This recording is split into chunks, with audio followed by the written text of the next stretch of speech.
Applesauce, potty still dripping up my forehead. Ate a little bit, I don't really go endorse it. Sitting in my system, cinnamon be twisting. Smoking on these swishers, killing my ambition. I just been chilling, sitting back on motherfucking smoking. Trying to figure out where I'm really going, like the route been picked, but the paved on path. So I sit in this, and I go relapse. I just smoke on this, trying to chill right back. I don't roll backwards, take fucking bong rips to the face till I pass out, bitch. I've been kinda dripping like molasses thick. I don't even know where to go with this. I've been off top, I just flow in it. Oh, mega.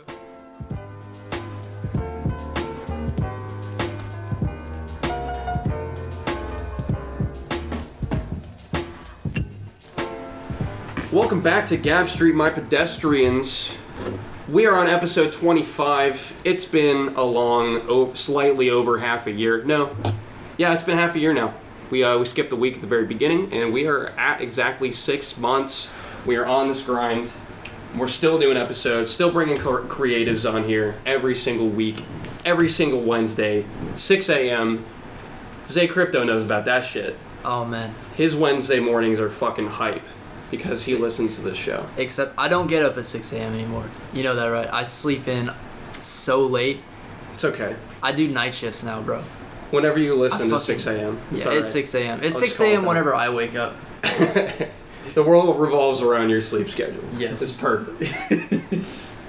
We are still sponsored by The Green Room for the length of July.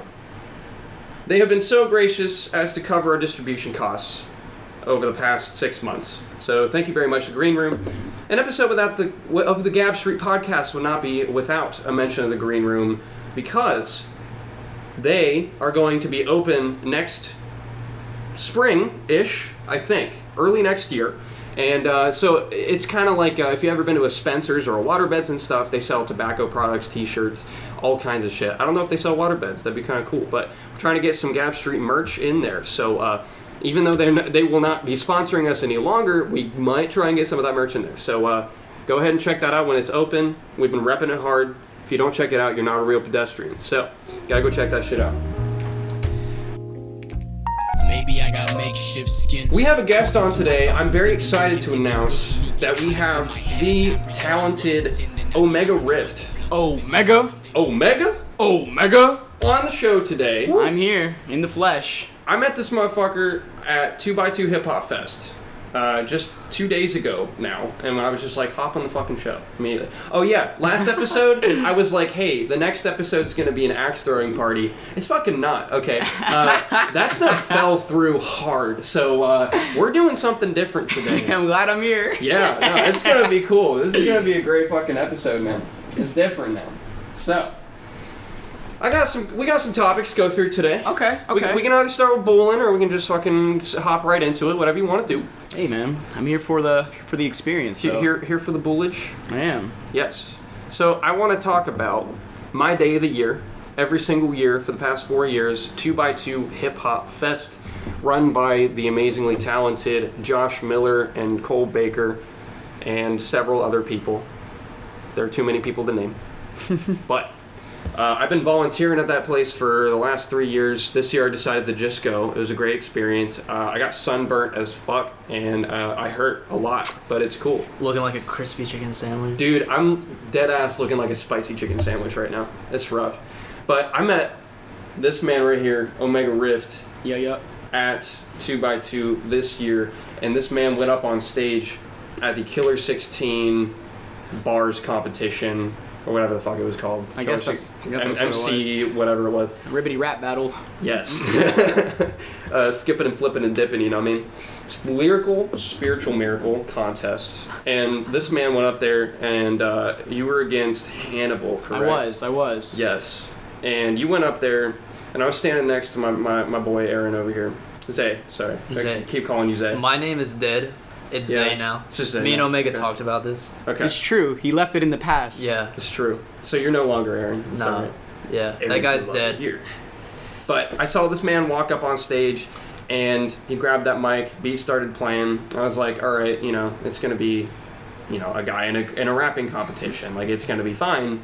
I'm going to be like, hey, that was pretty cool. But, it's, everybody raps nowadays. Yeah. And he started fucking ripping so hard on that mic. Me and Corey were in the audience, and as soon as Omega started rapping, Corey turned to me and went, "Oh shit." Like, audibly, out loud, I turned to him and I was like, where am I? Did I just walk into a different world?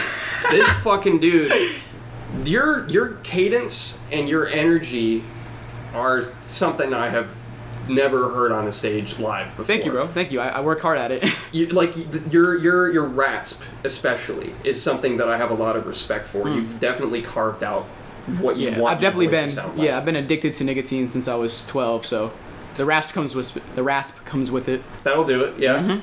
Would you say that's helped you out then, to develop your voice? I don't know if help is the word. Yeah. Shout out to nicotine. I don't know if I would have. It's hard to say because I don't know if I would have gotten this voice without it. Yeah. You know what I mean? Like, I don't think I even would be rapping without drugs to begin with. Like, altering my consciousness kind of made me, like, realize rhythm to begin with. That's cool. So, what got you into 2x2? How did you get into that competition? I was staying with someone who has sort of a play in organizing the Killer 16. I was living with him. His name is Grant Gaspy. And we were just like at the crib, you know what I mean? I do my thing. I sit there and I write. You know, it was a small house, so he was always hearing me rapping and stuff. And then he just put on some instrumentals when his boy was over one time, and he was like, "Hey, you want to spit?" And you know what I mean? I just did my thing, and it's just been history since then. He wanted me to get on the Killer 16. Hell yeah. Yeah, I you fucking killed that. Thank you, man. Like, I didn't prepare a thing. I went up there and freestyled. That's dope. That takes it to the next fucking level, man. But that's fun to me because, like, if I just sit here and I write a fucking verse, I practice it in my room over and over and over. It's like, where's the fun? Where's the surprise? Where's my adrenaline? Like if I don't know what's gonna happen, I feel way more into it. You know what I mean? It's like watching a fucking MMA fight. You know, like. You know, when you're watching a boxing match, you kind of know, okay, they're going to punch each other. Yeah. When you're watching an MMA fight, it's like, wow, I don't know if this man's going to throw a spinning fucking back kick right now. I don't know if he's about to drop his ass and hit him with some elbows. And that's the kind of energy I've always been sort of gravitated towards, was the unpredictable. So it's kind of just in my nature to get up there and freestyle on stage. I just kind of do it to have fun with it, you know? Oh, yeah. So have you ever done that kind? How many times have you done that kind of competition?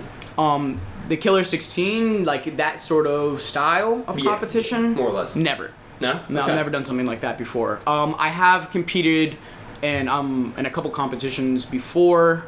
My group got second place one time when I was in a different rap group when I was living in Virginia Beach. Yeah, I just moved out here recently as well. Okay. Like 3 months ago. Dope. To Columbus. Been on a couple competitions. I've never won anything though. I think the crowd was with you on that one. I was watching the footage back and I can't disagree with you on that. Yeah. You know what I mean? I mean, I was one of them. I was like, man, you should have fucking... Like, the judges were rigged. I don't know, man. I heard people were saying recount. How did that feel? I would have recounted. Like being backstage and watching that shit play out. You want to in front of hear? your eyes. Want to hear the real, honest truth? Yeah. Tell me. When I rap, I go into this like weird state, bro, and I just like, I don't interpret anything in the world. I'm just in it. I didn't even know that was happening. Well, how long does that last after you're done rapping? Like, was that still going on after you got off stage and the judges were like making their call? The rest of the day, I'm in that headspace. Okay. For like the first 10 minutes after I, excuse me, first like 10 minutes after I get off a stage is really when I'm kind of like in it, you know what I mean? Like, straight up, I'm gonna be real. I was the youngest MC up there. I was the only one that didn't know anybody there. I wasn't gonna win from the jump. This is a pretty grassroots festival. Yeah. Let's be real. Politics are real. You know, I'm not saying that like, oh, I didn't win because of politics. It's just like, I didn't get my expectations high because I kind of know what I'm walking into. Yeah. So I didn't like, to really fully answer your question, like I won myself. I did what I wanted to do, and I feel like I did good. So like, I didn't care. Yeah, absolutely. You got people's attention. That's what's important. And that's kind of, I was just kind of going there to impress myself. Look around me, what you see? A collective misguidance, been told to believe. Yeah, I want to talk about that attitude, because we were talking on Saturday about the need to impress yourself rather than impress others. It's a very tricky game. Yeah. And you It's were on about- that the other interview with 7-7 Mafia. yeah, and you were talking about being motivated by a group of people versus being motivated by yourself. Mm-hmm. I wanted to get into that a little bit. It all comes down to like what you're actually going for and like the headspace that you're in when you are creating art to begin with. If you're sitting there writing and you're thinking about, oh, what is my boy gonna think about that line? Oh man, I know he's gonna like that one.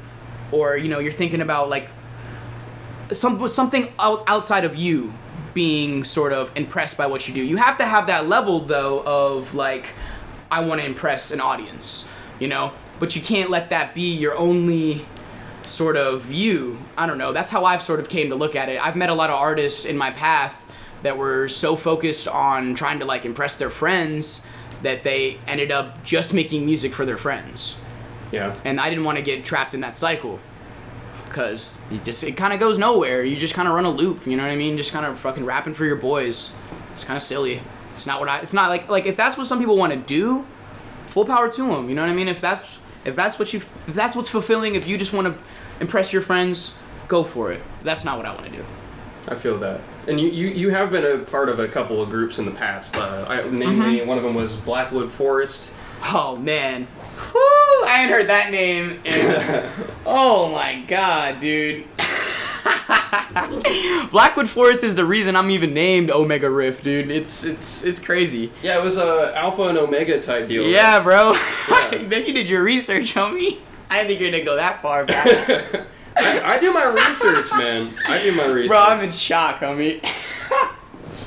Let's talk about that. How was that dynamic? That dynamic was like the dynamic I've been like striving to rekindle since I like started rapping. Really? Man, let me hit you with the story. Okay, I'll try to not make it long. So Make it as long as you want, man. nah, we got other shit to talk about. Let's see. So I was like 13 years old. I was like I was kind of an outcast, you know what I mean? I wasn't like the popular kid, but I wasn't like the nerdy kid. I just didn't have my tribe, you know what I mean? I didn't really have anyone that I could really say like I fucked with. I spent a lot of my time just sitting there like playing video games and shit, that's been the majority of my life is sitting in front of a screen. So, you know what I'm saying? I got out into the real world. I started kind of like skateboarding and shit, not spending so much time at the crib. Ended up, you skateboard and you're gonna end up kind of with the kids that smoke weed. So I was like, hey, I'm trying to fucking smoke. Y'all are all smoking. Why don't I try it too? You know what I mean? And I've always kind of been a risk taker to begin with, so I didn't really fucking care. I was like, yeah, sure, let me try it. That kind of started my desire, because I didn't get high. I didn't actually get high. It was probably some fucking oregano. I don't know. I was young. I was like 13. They didn't have no real weed, but that kind of like sparked my desire to try to smoke. Try to like be like, oh, these people are cool. These are the cool kids. You know what I mean? I didn't feel like I was a cool kid at all. So started kind of getting into that crowd more, and then I met, Alpha Minor, who was his real name's Lemaine, and like we smoked together. I asked him, I was like, hey, bro, do you rap? Because like I had started like kind of rapping like a week before, just like on the bus before school. And I was like, hey, bro, do you rap? And he was like, oh, yeah, bro, I do. Like, I had just met him and shit. And he's like, yeah, bro, I've been rapping for like a year or so. And then he just started freestyling. He started spitting off the top. And I was like, I was impressed. I was like, man, like, you are really, really good. I was 14. He was 17. I've always had kind of an older group of friends. So he was a real role model. You know what I mean? Someone for me to look up to. And his name was Alpha Minor. I kind of had to follow suit. So that's kind of how it went, and we established a group called Blackwood Forest. It was me, him, Arvel. Dope fucking name, by the way. It's so cool. Yeah. Yeah, I love Blackwood Forest. I think that's dope. It's just inspired by like kind of like the forest near us. Like, I come from Virginia Beach. There's a lot of trees. We always spend time in the trees. There's nothing else to do. You know what I mean? When you go to the beach your whole life, you kind of want to spend time in the trees. Mm-hmm. In the tree, smoking tree, right? Yeah, exactly. That's the way it was. Only place to not get caught, dude. Virginia Beach is hot, bro. Yeah. Cops lurking. Always. They're bored. Yo, bitch, I got the headache, but I'm still high. Yo, bitch, I got the headache. Let's talk about Virginia Beach for a minute, if that's cool. Yeah, for sure. What do you want to know? What is it like there? What happened? What made you leave as well? Well, okay. Interesting question. Let's see, how do I word this? So Virginia Beach, it's my home. I can't necessarily knock it for what it is. It raised me to the person I am, and I realized that, you know, without that sort of upbringing in that place, I wouldn't be in the position that I am. So, and it's my family's origin, you know what I mean? Like, a lot of my family is in Virginia Beach and shit, so, like, it kind of makes sense that I have to kind of, like, hold oh, I still like that place sort of sentiment. Yeah. But while I was there, it just seemed like a hole. It just seemed like a black hole. Like, there's nothing happening. There's no real art scene. There's no real culture. It's just materialism and capitalism. It's just a lot of people doing fucking Xanax, skateboarding, and thinking they can rap. And a bunch of people, like, a lot of really envious people too. A lot of, like, real bitter, like, oh man, you can't have what I got. You know, I don't know. It's just not my people. You know what I mean? A lot of the people that I found there, I didn't really identify with too heavily. And then I met the guy I'm living with out here now, Danny Ace on Intrigue, and I met him in Virginia. He was friends with a videographer that I had just started working with named Lionel. He's with a group called The Builders. Super dope people. Oh yeah. They really do their thing out there in Virginia Beach. Like, there's a scene, man, but like, it's not really what I was looking for. So I kind of just like saw the first opportunity I saw to sort of get the fuck out. I left. So. Do you really wanna run away? The 2x2 Hip Hop Fest aside, what are some of the big differences you notice between Columbus's underground scene and the scene you were coming from out there? There's a scene Yeah. here. I mean, That's the difference. There is a scene. That's the difference. So, like, out there, it's nothing, like, really going on. It's just, like you do have shows, don't you? I guess. Yeah, you got shows, but, like, There not was like, a show that just happened that my homies put on. The day after, the venue got raided by the cops and got completely destroyed. Damn. There's never going to be another show there. That's What the hell? Like, for what? Just Virginia Beach shit. Damn. They're like, oh, you're doing hip-hop? Oh, you have weed. They didn't find a thing. They raided the whole place. Destroyed it. Sucks. Absolutely destroyed it. It's in pieces. It's gone. It's gone. And that's like the venue before that we were performing at all the time was called Chaka's. That got bought up. That's a Brazilian dance place now. There's no venues. There's no venues that want hip hop. And if they do, it's politics. It's people that know people that know people that know people that know people. Yeah. There's no people going out and saying, "Oh shit, you're dope, bro. Come play." Yeah. And if they are, you have to pay. Yeah. There's a down payment if you want to perform. Damn. You know, like people out there, people pay to perform. They don't get paid to perform. It's hard to imagine a place like that having lived here my entire life, you know? Because I mean, I've always yeah. been surrounded by people who just seek out what they like and then they just put it on. There's no... That's crazy, bro. Like, I don't even...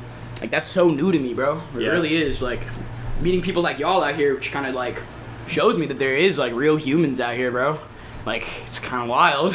We're glad to have you here, man. Yeah, man, I'm glad to fucking be here. This is fucking crazy, actually. Like, man, I've only been here for, like, 3 months, and it's just, like... Hell yeah, welcome it's- to Columbus. It's just, like... I don't know, it's where I'm supposed to be, you know what I mean? I feel really, really, really at home, more than I did at home. Hell yeah. That's dope. I mean, anybody who's listened to this show at all before knows how much I put Columbus on, you know? I mean, that's what the podcast is for, and I really do believe in that this place is unique and different from other places. Exactly, like I'm here to represent now too. I'm here. You know Fuck what yeah. I mean? That's what it's all about, man. I'll have to get you a Guy Street sticker after this. For sure, I'll put it on my door, bro. Hell yeah. So, I'm a gas to the throat when the emotions at peaks. let's talk about your music a little bit. We haven't really gotten into that yet, Okay. other than me saying you fucking ripped the mic on the stage there, which is very true. This man always rips the mic, and you make music that you call drift rap. I do. Do you want to just like hear me rap? So, Why not? and then I can rap, and then it kind of give the people a better idea of what I'm even talking about. Sure. I'll right. pull up a beat real quick. All right, let's get it. You see that? All right, want to give me a word, bro? Applesauce. and the applesauce, potty still dripping up my forehead. Ate a little bit, I don't really go endorse it. Sitting in my system, cinnamon be twisting, smoking on these swishes, killing my ambition. I just been chilling, sitting back on motherfucking smoking, trying to figure out where I'm really going. Like the route been paved, but the paved on path. So I sit in this and I go relapse. I just smoke on this, trying to chill right back. I don't roll backwards, take fucking bong rips to the face till I pass out, bitch. I've been kinda dripping like molasses thick. I don't even know where to go with this. I've been off top, I just flow in it. Oh, mega. Hell yeah. Nice. That's what I'm talking about, folks.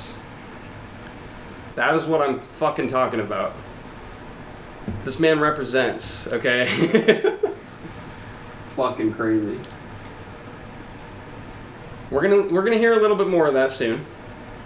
That isn't it. Don't worry. Don't go away. we still got it.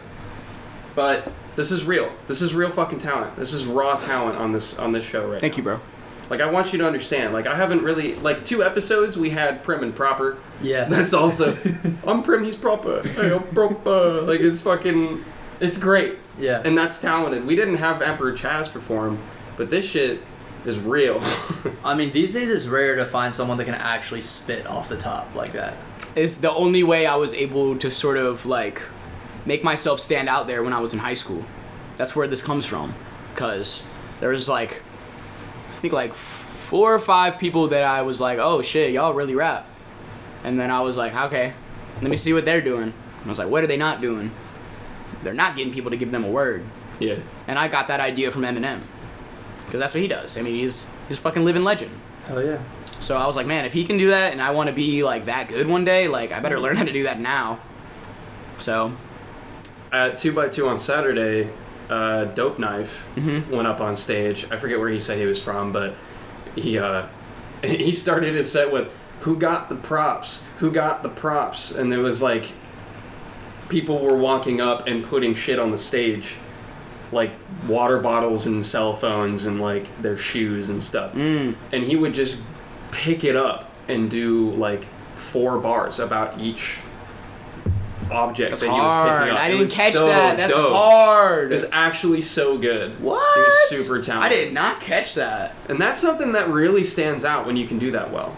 Yeah, no, that's a whole different talent. Like the word thing is cool, but like actual objects, like that's fun. I've never even done that. Thanks. That's a cool idea. I'm gonna start practicing that. That sounds like fun. I got shit ton of props in this room if you want to try that later. Just look around, choose some. Yeah. Yeah. Okay. Potentially. That'd be cool. Yeah, we can do that for the next session. Oh, yeah? Changing faces with the order that I get, but in order for the chaos, take the cork from off. So you want to ask about drift rap and what that even fucking is? Yes, I do. Man, Very interesting. so when I first started like writing songs, like I didn't really like write a hook, like ever. I don't either. Yeah. And I was like kind of just like, you know, taking in my influences and looking around. And this was around the time that like when I was having kind of this thought process was kind of around the time that Suicide Boys came out. And I don't know if you've ever looked at all their tags, but they have shadow rap.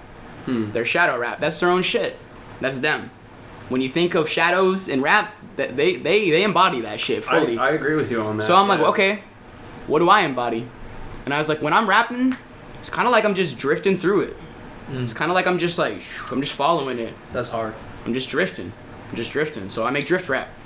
Hell yeah. That's who I am, you know? I fuck with that.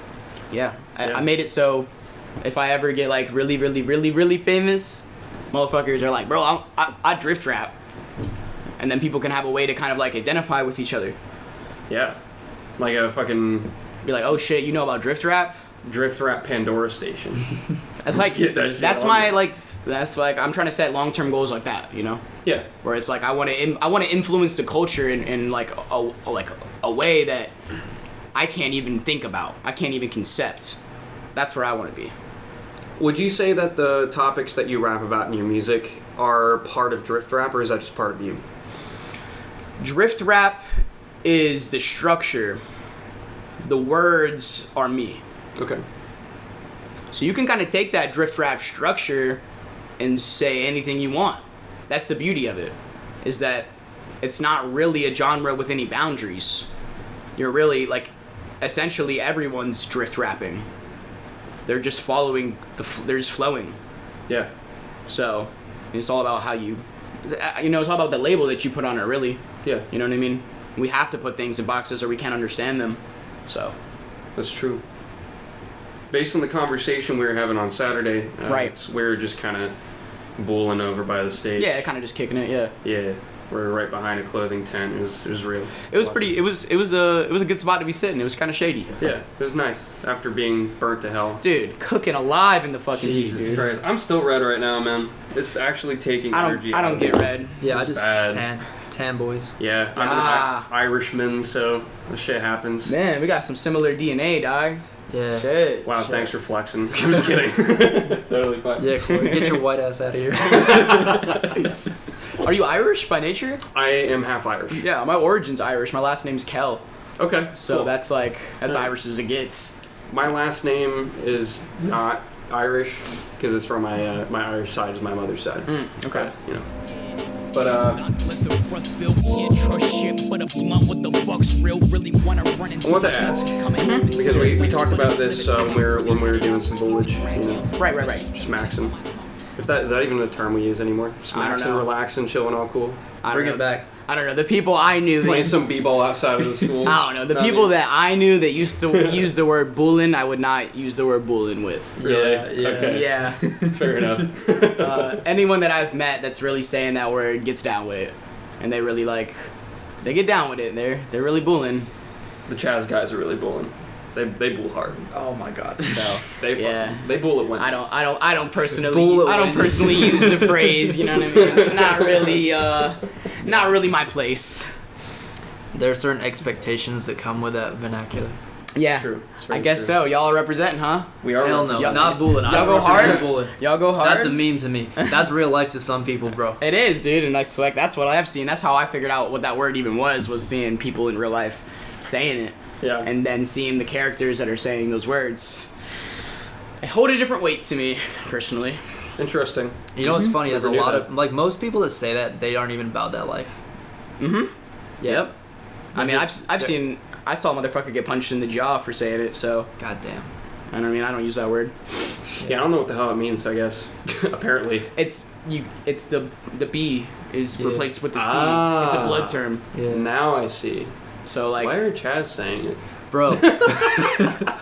I've met a lot of white kids that say it. Really? Oh, Yeah, this is what it is. Okay, I have been educated today. Interesting. Yeah. Guess better me tell you than someone who really knows the word. I huh? used to have these Guess so. Guess so. I used to have these roommates that were like they were like acting like they were on that shit, but you know, most of those guys really aren't. Like you can't be soft. I don't know. Talking about that. To each their own. I've found out that a lot of people that really act truly gangster are damaged on the inside. So I mean, yeah. It's not a healthy environment to grow up in. So speaking of, you said damaged, as an example. exactly, yeah. Something we were talking about on Saturday is what influences the lyrics that you write, Okay. and the mental state that you live in when you're writing. You say that you write to stay alive. Yes. I want you to talk about that a little bit. So, I would still be alive if I went to college, got a job, found a girl, sat down, got the crib, laid back, never made music again. I'd be alive, but I wouldn't be living. Yeah. Rapping keeps me alive. If that kind of clears it up for you. That makes sense. So, Okay. okay. Not a fan of the American dream. Nah, man. It's a lie, man. Nah, dude, I love the American dream. I'm living it right now, man. Like having like literally like nothing and just focusing on my talents and my skills, and it's gotten me here. I'm on a podcast with you guys right now. Hell yeah. Oh yeah. I didn't even picture this 2 years ago. This didn't even seem conceptible. I feel that. Yeah. It's like, what? People want me to talk about myself? What? Like, really, I'm just like, when it comes to like a lot of the subject matter, I just take a feeling that I have in the moment and I capture it. If you, I'm not sure if you're familiar, it seems like you probably listen to all my music all kind of like in one. I don't know if you're familiar with the specific track Makeshift Skin. Yes. Like that song specifically, I genuinely felt like I wasn't me, and I was just being like who everyone around me kind of wanted me to be. Like I was living for them in a way. I was giving them what I thought they approved of. That's my makeshift skin. I had to write about it to become aware of it in order to sort of let it go. I feel that. Yeah. I've had to. The first ever album that I put out that I actually rapped completely on all the tracks came from a really shitty week. I just felt like ass for an entire week. I was freaking out, you know. Yeah, and I mean, a lot of my other songs are just from being in like I'm just in like a perpetual state of dissatisfaction. Yeah. Never satisfied. I can't be. Or like, what? Am I gonna keep going if I'm satisfied? You know what I mean? So, like, cause I don't know, like I'll sit there for like I'll go like 3 days without writing, and then I'll be like, fuck, I'm gonna fucking lose it. I'm not gonna fucking be the fucking artist that I am. I'm not gonna, like, everything that I'm working for is going downhill. I get in that state. Yeah. And then I like sit back and I say, okay, chill out, you know what I mean? Calm down, smoke some weed. And then I think about what's really on my mind. What am I really thinking about? And then also, what am I really not thinking about? What am I really trying to run away from? What am I really trying to keep out of my head? What am I trying to forget when I'm in a conversation? And I write about that. Because if I don't, like, it destroys me. Yeah. I just feel like I'm dying. Like, I just feel like I don't know. It's very easy to get wrapped up in depression. You know what I mean? Like, I'm not clinically depressed or anything. Like, I've never been, like, truly close to suicide. You know what I mean? Like, I've lost friends and shit. So, I mean, I take that shit really seriously. So, I can't say that I've really been at that mind state. You know what I mean? But, I don't know. I just try to make music that, like, makes me get shit off my chest. And somehow people relate to it. So you told us that you live in that state of Perpetual dissatisfaction?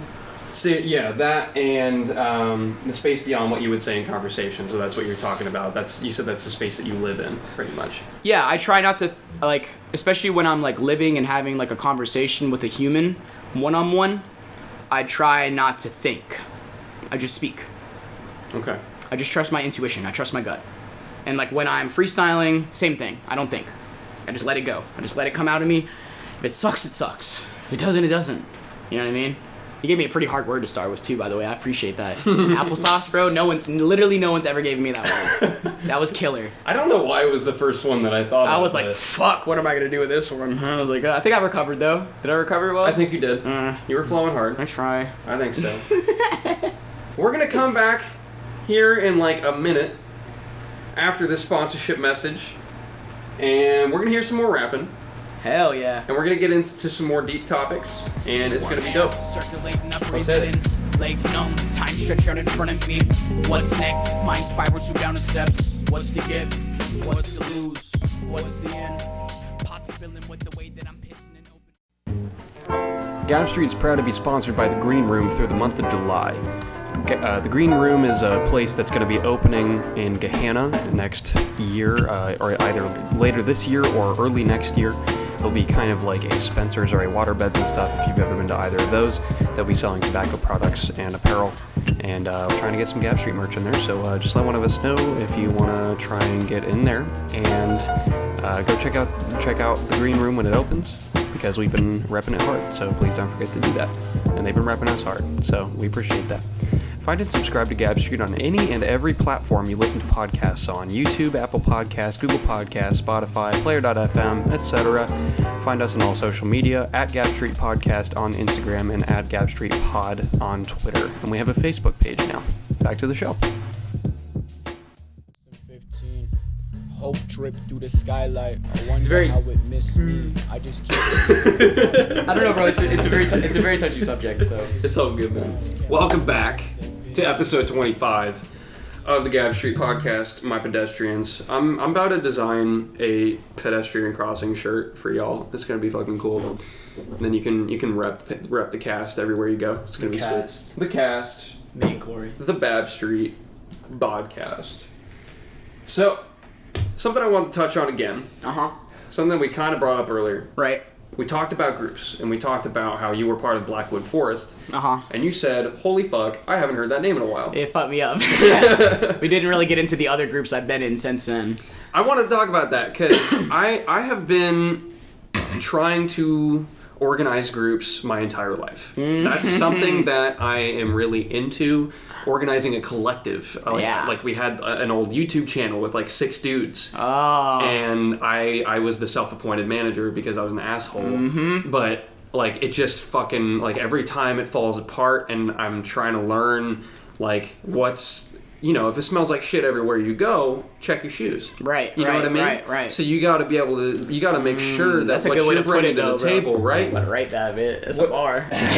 Bars. What you're bringing to the table is important, and if you're bringing dog shit to the table, that table doesn't smell good, man. You can't do that. Got a bar for it. So, I wanted to ask you about all the groups that you've been part of, and Yeah, for I wanted to sure. ask if you are currently in a group, Yeah, I'll touch on that. Okay. and So- what the dynamic of that is. Okay. So, you know, originally it was Blackwood Forest, and that started as just me and Alpha Minor, and then we kind of just found homies that were like, we were chilling with, you know. There was a homie in the group named Delta K9.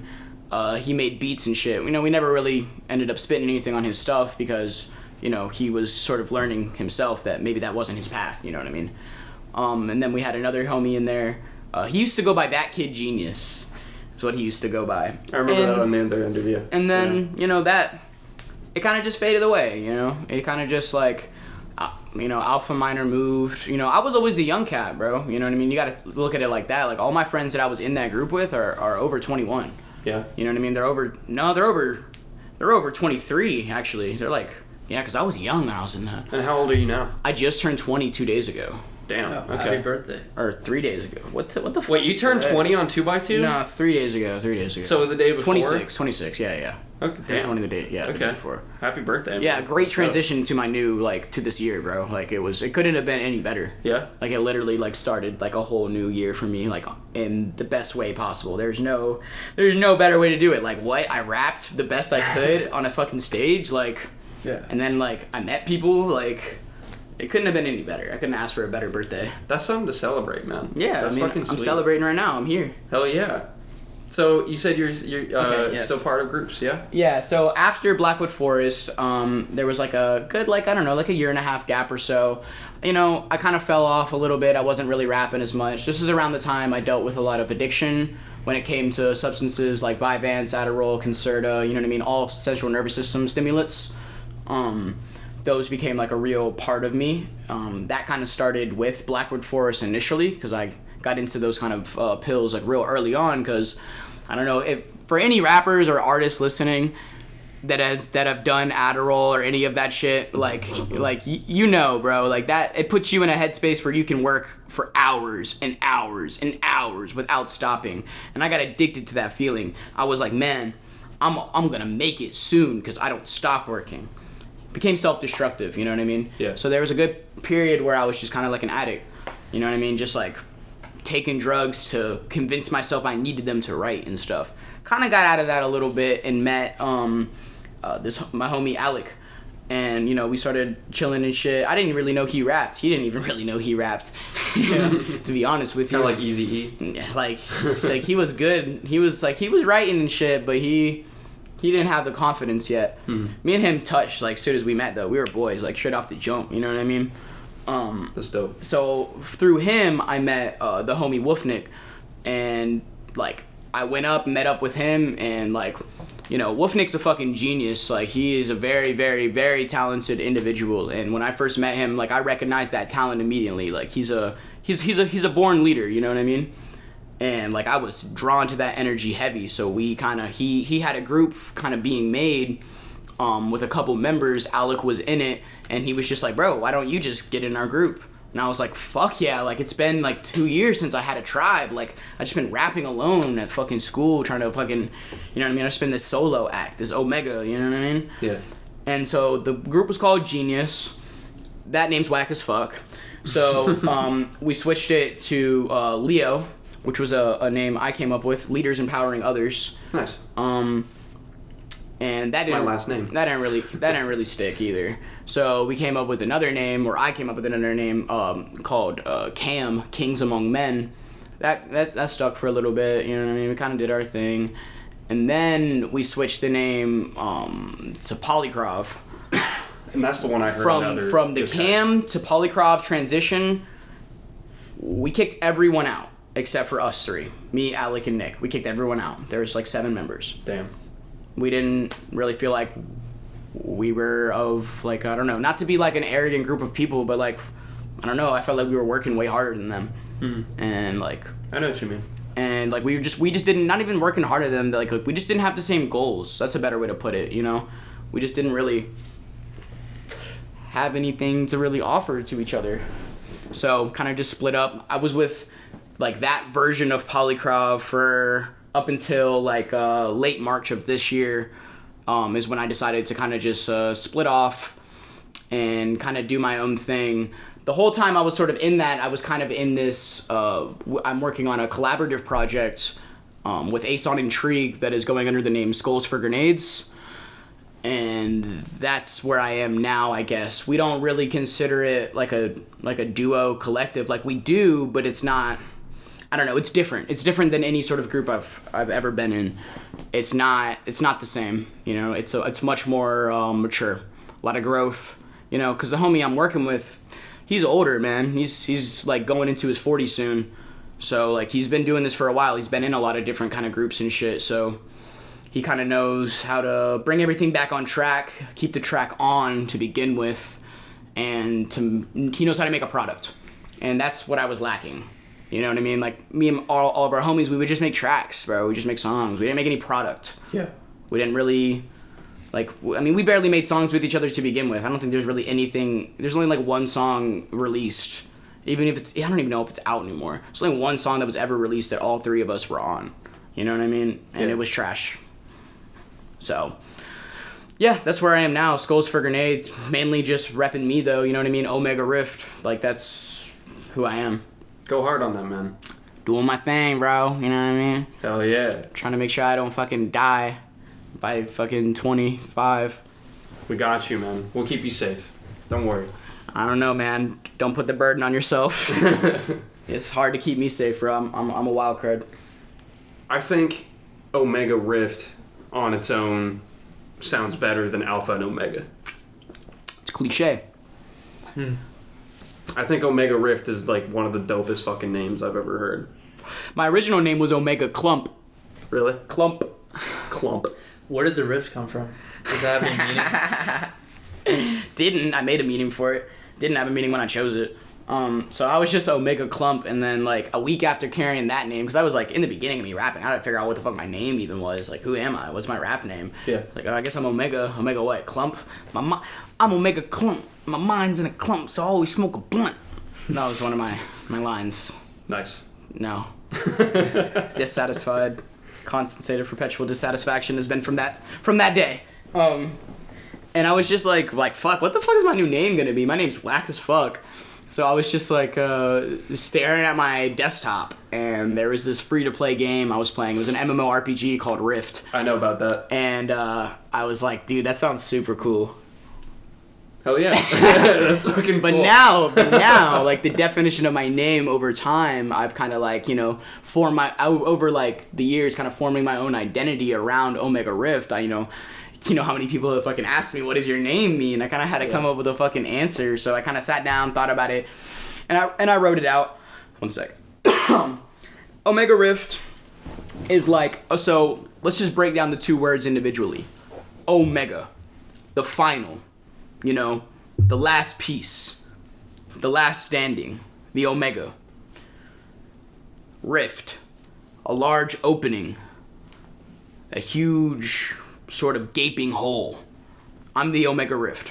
Every time I come on the stage and do my thing, I open a big ass fucking hole. I tear that shit apart. All the whack rappers fall in the hole. Yeah, they all fall down. Nice and slow. Yeah. Nice and slow. Nice and slow. It also means like there's a kind of a secondary, you know, non-egotistical sort of definition for it as well.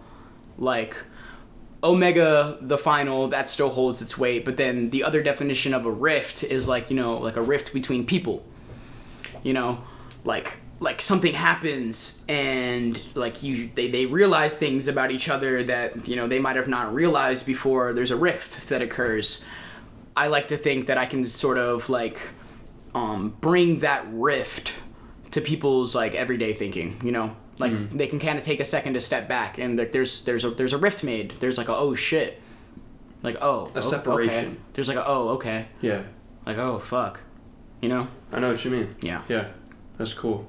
And it's like the last one. I'm the final between that person and that subject. Whatever, anything. And then they figure that shit out. Yeah. That makes sense completely with the way you describe what you write. Because you say you write in this mental state that's beyond conversation, and you want to. I try to make it be beyond conversation. You know, I try to just write what's in. And you try to bring to people's minds what they actually think about beyond what they would talk about. Silence of this, see, it's the silence of thought before the words being spit. So, I also wanted to bring up, since we were already talking about group dynamics and stuff, the place that you're currently living in, and that's become a collective on its own of some form of fashion. Yeah, you know, to kind of just put it, you know, straightforward, like we are living in a home that is going to be for artists. Every artist that, like, you know, like that we fuck with heavy, that needs like a spot to crash, like that's going to be the spot. It's going to be like nothing but art inside of that house. It's going to be a creative house. Hell yeah. Completely. The whole energy of the home is going to be artistic. Art on every fucking wall. Like every single wall in the house is going to be painted by a local artist in Columbus. Like all the art on the walls is just going to be, you know, collected from over the world, you know what I mean? Like there's going to be like a huge studio space up top that is like going to be pretty well sized, pretty well sized studio space, and like that's going to be part of it. And then just everything in that house is just going to be based around art. That's the whole house revolves around making music and creating, and you know, not just music, but like just creating in general, you know, just putting vibrations out into the world. Hell yeah. I fuck with that hard, and I think that's going to be... It's a goal, man. Catalyst of your next level. Yes, I'd have to fully agree with you that, like, it is sort of truly the beginning of a new time for me, because I'm not, like, I lived in the same fucking house that I grew up in, you know, for my whole life. I never moved, you know what I mean? I was just stuck in that same fucking room all the time. And to be, like, out of there now, and to be in a home that is purely based around creativity and not anything else, like, is just like a shell shock to my creative juices.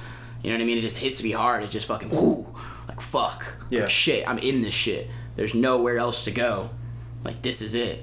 This is what I have to do. You know what I mean? And it keeps me in that mind state when I'm in that home, because like I'm just constantly looking at art, constantly fucking being in like a realm of creation that is like made by hand, you know?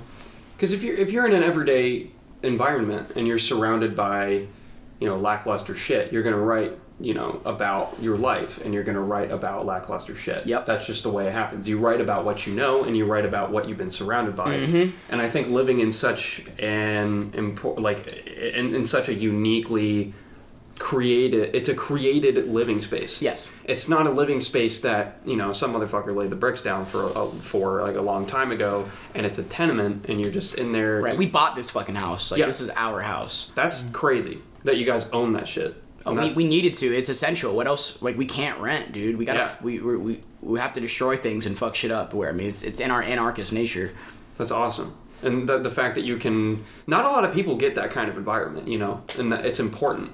Dude, like, straight up, dude, like, my whole life is a fucking blessing. Yeah. Like, and I'm very aware of it, you know? Like, I'm constantly kind of put in a position to sort of, like, better myself. And I think I've just continuously been choosing the path to do better and not to, like, fall into the pit. You know what I mean? Because as soon as I stopped, like, giving into my, like, desires as heavily, like, I just started realizing that, like, hey... Like my let me say it better. My sort of negligent desires, you know, like my desire to like, you know, fucking party every night, or my desire to fucking video game binge for 48 hours straight. You know what I mean? Just because I fucking could. Like, oh, I'll just keep drinking coffee. I don't care. I'll just keep doing this.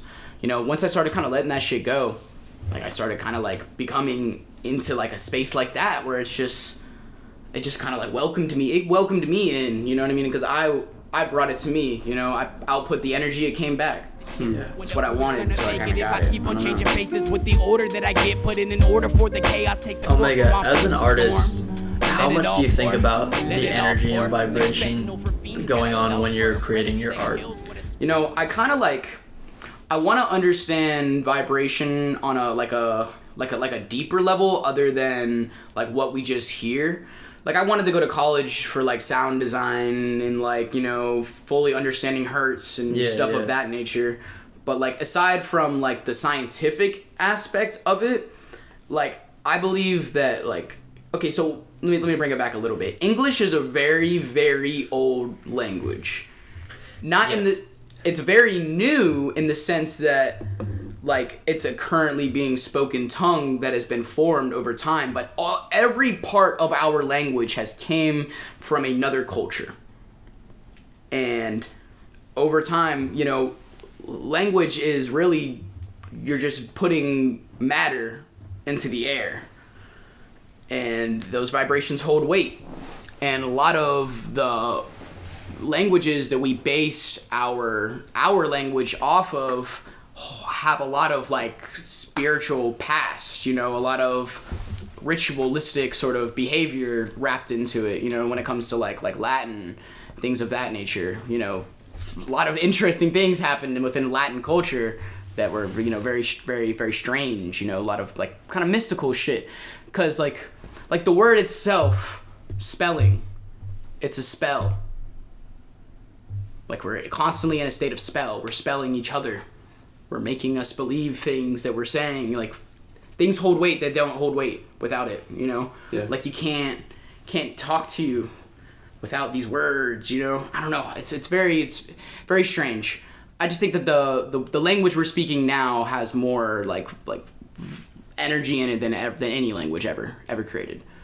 You know, because it has so much, it has all of the magic pieces from all the other languages all wrapped up into one. So I don't know if that really answered your question or if I just fucking rambled on some philosophical shit. That's very interesting, thinking about the history of the English language. I've always kind of thought that English rap, due to the nature of the English language, is superior to other rap in That's other why languages. It's the biggest right now. Yeah.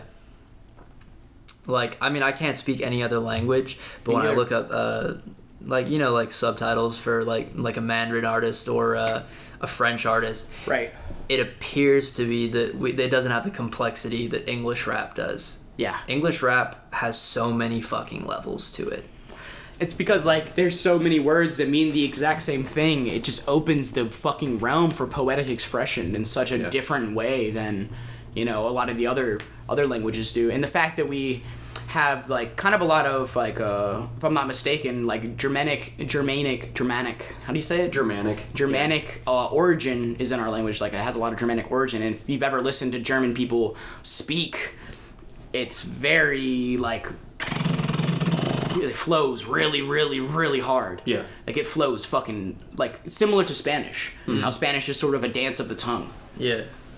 You know, and like, we have those aspects in our, like, we have aspects from everything, you know, all bundled up into this fucking crazy-ass language. It's meant for poetry, so I just, like, take it, kind of just do my thing with it. Like, every word holds, like, a specific vibration. Like, I don't know if you know about gematria. I don't know if I'm saying it right. It's Gemtria. Each letter has like a number value associated with it, and like that ties back to like Hebrew, because like I believe, if I'm not mistaken, a lot of the Hebrew letters had numbers associated with them. Okay. So like we still have that level of gematria within our English language. So like the power is still there, you know. Hebrew is a very, very, very powerful language that has been being spoken, you know, since the birth of a lot of cultures. You know, it's been around for a very, very long time.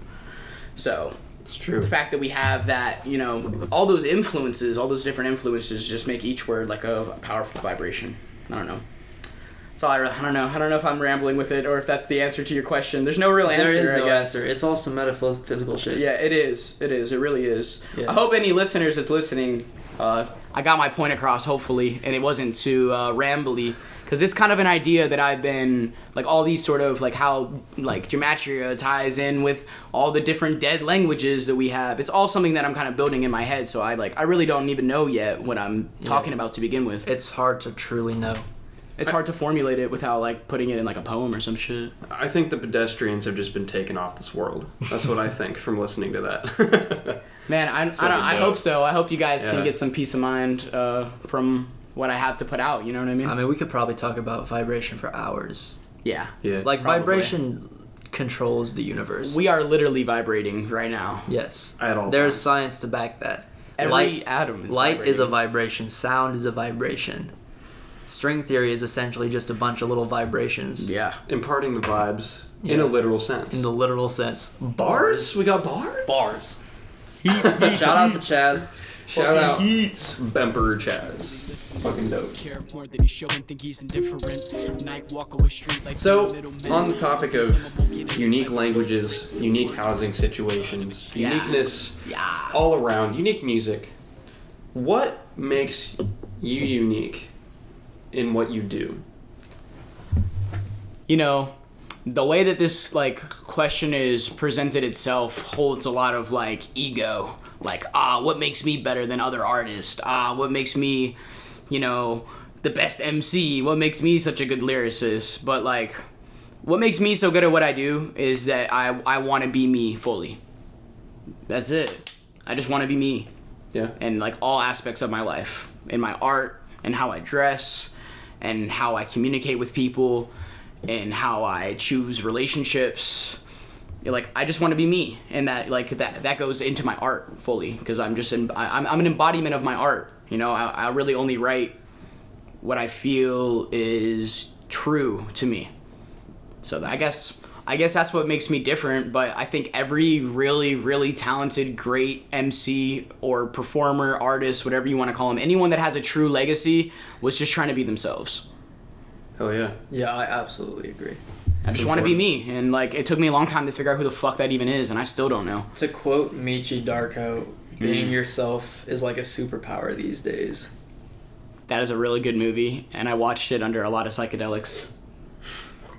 Michi Darko of Flatbush Zombies. Oh, Yeah. You're thinking Oh, Donnie you talking Darko, Donnie right? Darko? Yeah. Oof. I haven't seen that yet. Big oof. It's a good movie. I'm I actually really movie. like Flatbush Zombies. I had a brain oof. Bro. Fucking Flatbush Zombies. Beast Coast was a good I think one. I've talked about Flatbush Zombies at least half these episodes. Yeah, probably. Yeah. Yeah. Have you? You've I still listened- haven't checked out their... You need to listen to Better Off regular Dead and stuff. Vacation in Hell, like, immediately. Don't worry, I'll pick up on it. Yeah. It's okay. Yeah. Okay, I got two last quick things. Of course. Where can people find you and your music? At Omega Rift. RIFT. All platforms. Everywhere in this fucking internet universe. I'm Omega Rift. All over the place. All over Use the place. I don't everywhere. use Twitter Me neither. because I'm lacking. Fuck Twitter. I'm I don't fucking like Twitter. lacking. I have to use Twitter. It is literally like where all the famous people are. Fair enough. That's true. Do you have any shout outs to give out? Yeah. Yo, shout out my boy Mir. I like that reflection. Talking about myself. Son. Nah, shout out to my mom for raising me well, and shout out to my pops for always believing in me straight up. I wouldn't be where the fuck I am without them.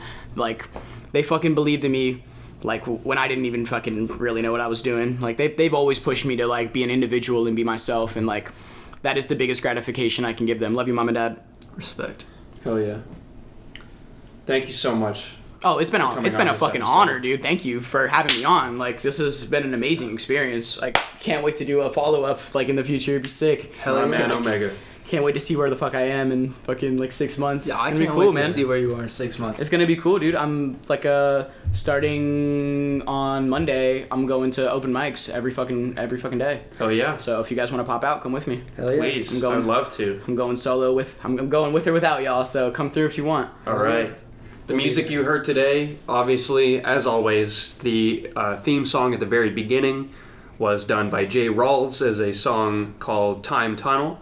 All the music that you heard in between topics today was done by your man, Omega Rift. Omega. Omega? Omega. Omega. And the outro music that you're hearing right now, or in a few seconds, was actually done by me by sampling shit. So I hope you like that. Thank you for listening. We will catch you pedestrians next week. I'm going to stop trying to announce what the next week's episode is going to be because it's always been different. So, well, no, the She Bears one wasn't, but like I thought we were going to have like 7 people on here today, and I thought we were going to be talking about axe throwing, but that's going to happen in a few months probably. So, thank you for listening today. Last word for the episode. We'll catch you next week, pedestrians. Thanks for having me on, bro. Of course.